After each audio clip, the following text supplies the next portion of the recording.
بسم الله الرحمن الرحيم. معكم محمد شحاتة.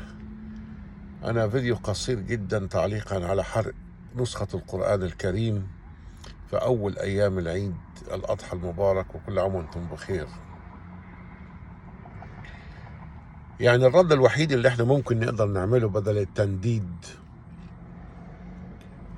والشجب والبيانات اللي عمالة تصدر من كل خارجية وكل دولة من الدول، ماذا لو دعونا كل مسلم في أرجاء الأرض أن يحرق علم السويد أو علم أو صورة ملك السويد؟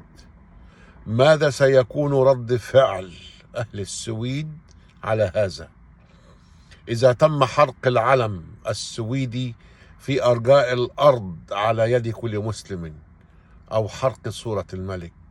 هل سيقبلون بذلك أم تكون إهانة لهم وللملك؟